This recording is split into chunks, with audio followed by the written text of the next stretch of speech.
Good morning. Welcome to another edition of the post-fight show on the Mandatory. If you like the content, make sure to hit that like and subscribe button. Also follow us on our social media channels. We're at the Mandatory TKO, and you can also find us on the audio side. So if you got a couple of minutes, leave a rate and review. We got to talk about what's next. And Yes. in a way, I mean, we'll see, but what's next after, I guess, knocking out TJ Doheny? Look, he got the TKO, so we'll phrase it this way.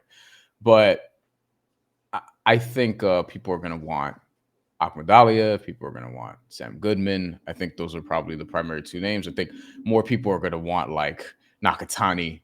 I don't feel like we're at that stage yet, because Nakatani is probably still going to have another fight or two before they eventually do that, if that happens. But what is your preference here? I feel like I'm at like, all right, give me Sam Goodman or Ahmed Aliyev at this point.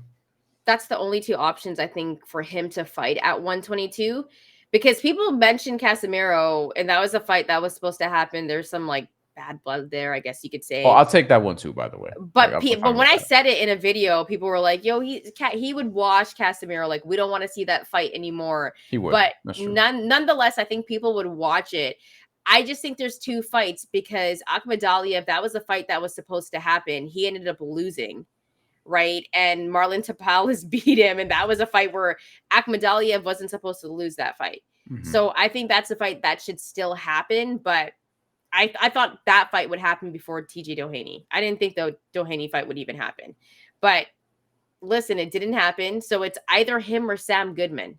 Those are the two options. And then I think next year, if Inoue does fight again in December, which is a possibility because he stays busy, if he fights Ahmed Aliyev or Sam Goodman, then that's great. If he doesn't, I don't even care. Like, those two fights aren't going to build his legacy, right? Him moving to 126 pounds.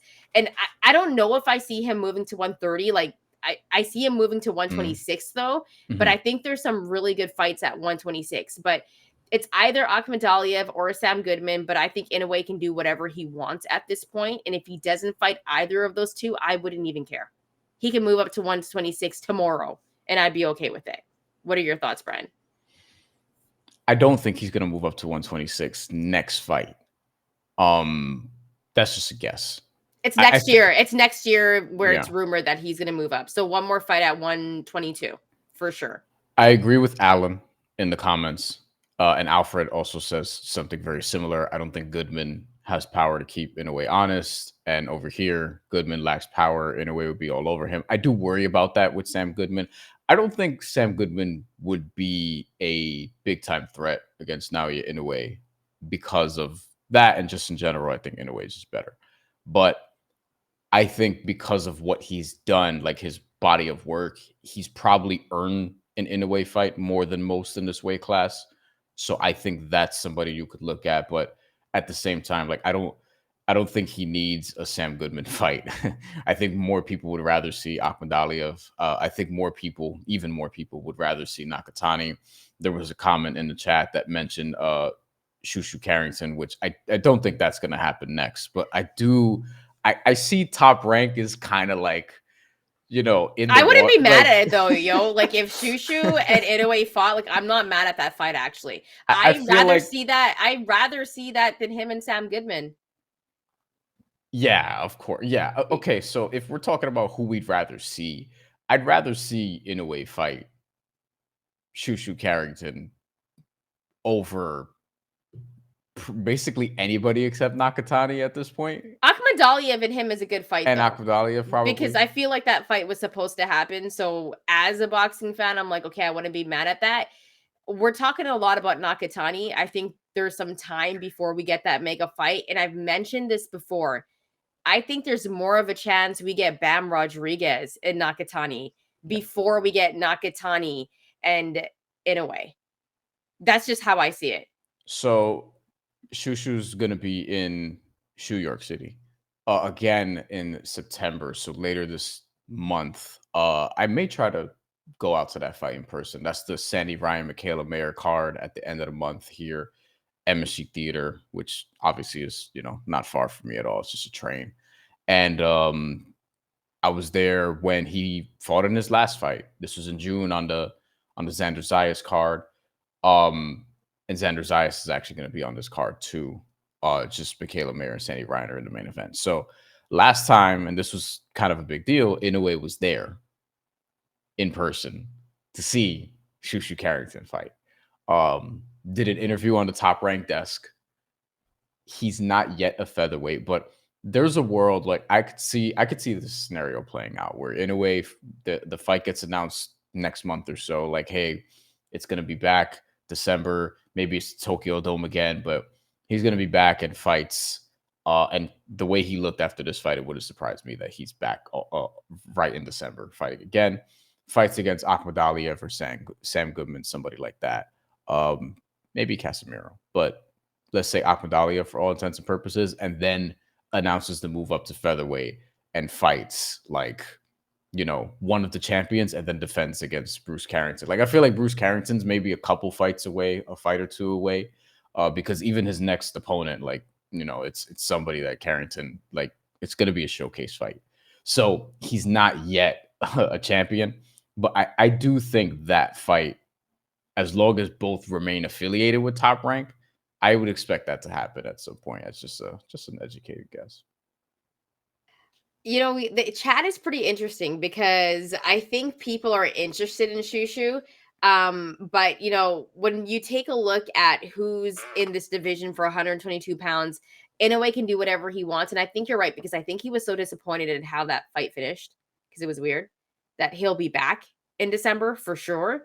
Because I think the fans as well were kind of left being like, this guy is supposed to be pound for pound number one. And as he was turning it up. And so you're kind of left disappointed, because at the same time, we all knew what was going to happen. We were waiting for it. Yeah. Right. And it didn't happen that way. But at the same time, like, the way he fought, it was a very different fight. He didn't come out extremely aggressive. He came out giving TJ Doheny respect. He was good defensively. Offensively, we know what Inoue does. Here's the question to you, though, because this is always a topic of discussion and we have to talk about it. Do you still rank Inoue number one or number two, pound for pound, on the pound for pound list? Where do you have him after this fight? Because it's always what you did last. I had Crawford first, and then I said after his last fight. Did you still have him number one? So I told you, I was like, I'm going to wait till after the Inoue fight to adjust it, because his fight was coming up and we're not going to see Usyk for a while. A lot of people moved Usyk to number one after beating Tyson Fury, and I did it because I was like, he barely beat Tyson Fury. Like, it was very, very close, and I thought he won the fight, but it was a very close fight, right? Even though Tyson Fury is Tyson Fury. So I'm like, all right, if he dominated him, like, we're splitting hairs here because we're talking about the three best fighters in the sport, whatever. But I gotta disagree with you, because it's like, I feel like, was Tyson Fury not the favorite in that fight? Barely. Okay, and the thing about it is they're two of the best heavyweights in the world. Yeah. Right. And so how would you expect that fight to go other than it being a close fight? So I never expected Usyk to just dominate him. Like, this is the best of the best. That's really a 50-50 fight if you think about it. And so I could see why people put Usyk number one if you look at his resume too. That's all I'm saying. But before that, the fight with Dubois was competitive. Whereas I have Terence Crawford absolutely destroying Errol Spence, and I have Inoue absolutely destroying Stephen Fulton. So it's not, for me, pound for pound is not as what have you done for me lately as it is like a combination of that plus body of work. The lead up to that matters to me. So if I'm leading up to it and I'm like, okay, Crawford had a best of the best fight with Errol Spence, and he destroyed Errol Spence. Inoue had a best of the best fight with Stephen Fulton. He destroyed Stephen Fulton. Usyk had a best of the best fight with Tyson Fury and won by a split decision. So Usyk, to me, just kind of remained at number three after that, which is fine. We're splitting hairs, whatever. And then I had Crawford one and Inoue second. I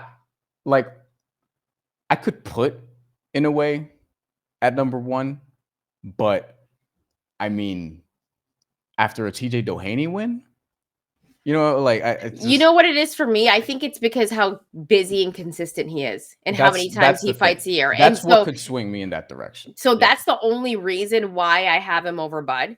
And I actually like the way Bud fought against Madrimov. I know a lot of people were like, "Oh, he didn't get the stoppage." He won There that goes fight his clearly. streak. Yeah, he won that fight, and Madrimov's like a tricky fighter.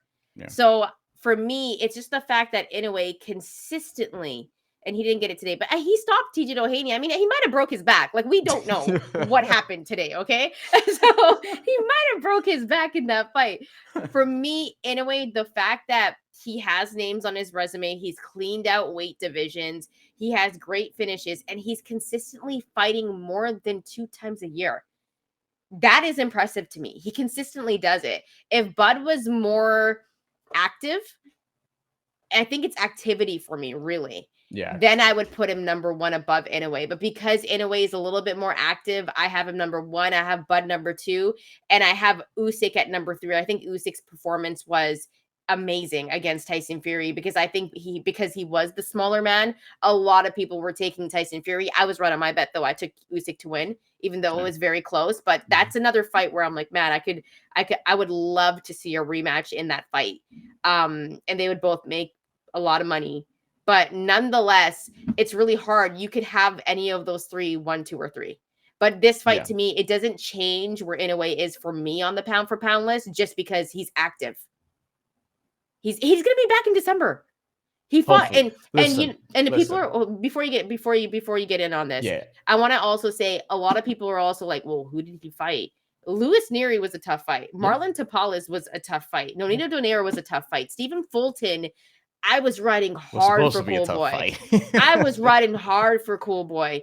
And he has names on his resume. So I hate when people say, well, he doesn't fight in the States. He doesn't have to.